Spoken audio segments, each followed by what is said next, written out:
What is up, my friends? Okay, so we're going to get into UFC 308. Just a quick recap. Wow.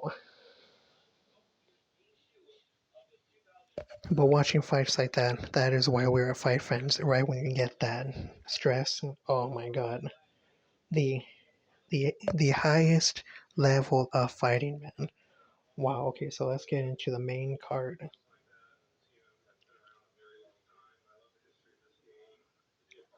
Okay, so starting off with the first fight, Shera Magomedov versus Armen Petrosyan. Okay, now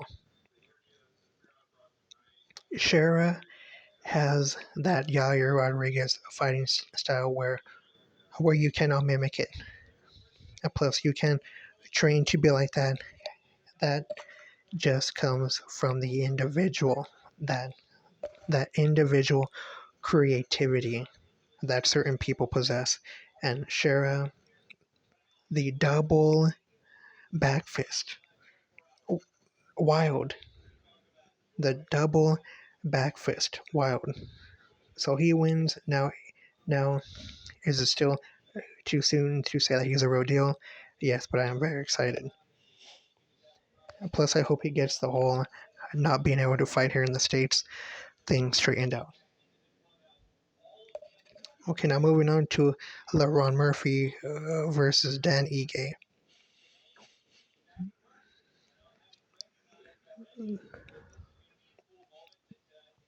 So I did catch part of this fight because I was doing my run, so I didn't really get to catch the whole fight, but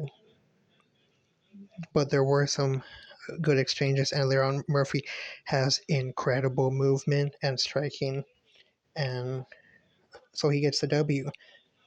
And man, beating someone like Dan Ige, huge stripes to add to your patch. So we shall see what happens with him being in that featherweight division. Which way till we get to that fight? Okay, now moving on to the light heavyweight bout: Magomed Ankolov versus Alexander Rakic. Remember when Rakic was just horrifying?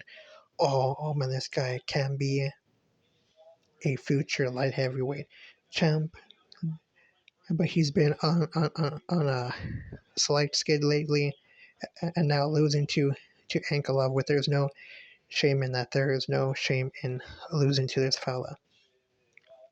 But one thing that is funny is how he says that Paul Poeton's been running from him. Bro, stop it, stop it. So I'm very excited to see that fight, Poeton versus the Ankalov.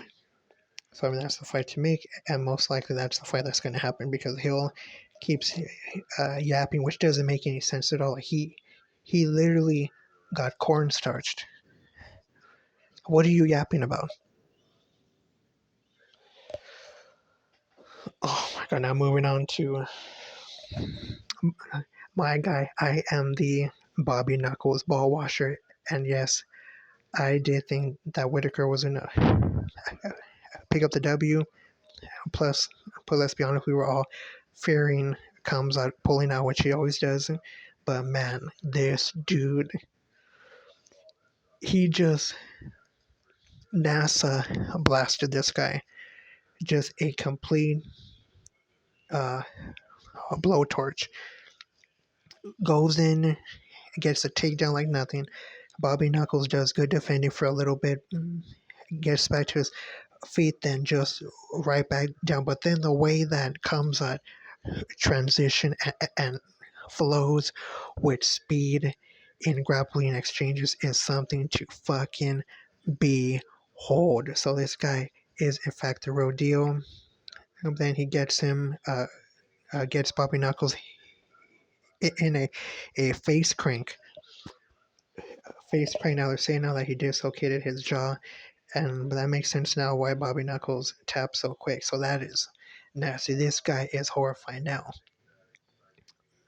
But here's the question: Should Strickland get the title shot, or should Kamza get the title shot? My opinion is Kamza should get the title shot because Strickland with that performance versus Paulo Costa, what the fuck? What the fuck? But he lost to DDP too. But he lost to DDP. So I mean, Kamza, people want to see Kamza versus DDP because Strickland, we already saw that Strickland could wait in line. So I mean, this fight really was the number one contender fight in my opinion, and Kamza just blew past him. So man, that dude is scary, which makes um the Usman look better. Burns too makes Burns look good because that dude's a savage. Okay, now moving on to the main event fight, man. Max Holloway versus Ilya Topuria. Now, one thing that really doesn't make any sense to me is the fact that people are trying to say that Topuria was cocky, and dude is very, very humble. Cool dude. Cool dude, especially when you're that good. So, so this fight lasted till round three.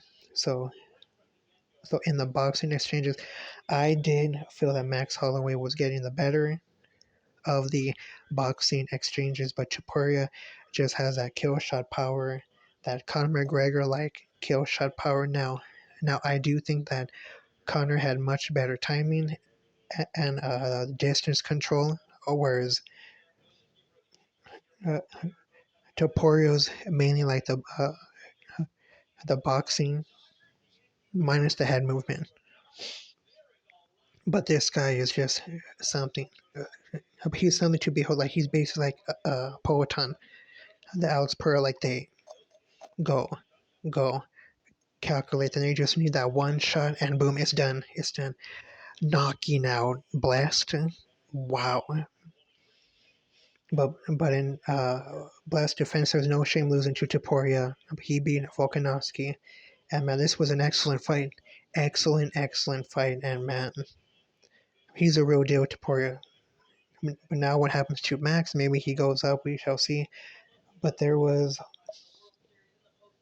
uh, so at the end of the fight, Volk came into the octagon and they were basically saying how Volk's gonna get the rematch, which I don't know about that one, my guy Volk. But you have to give it to Volk. Tough motherfucker that guy is. Tough lad. Tough bloke.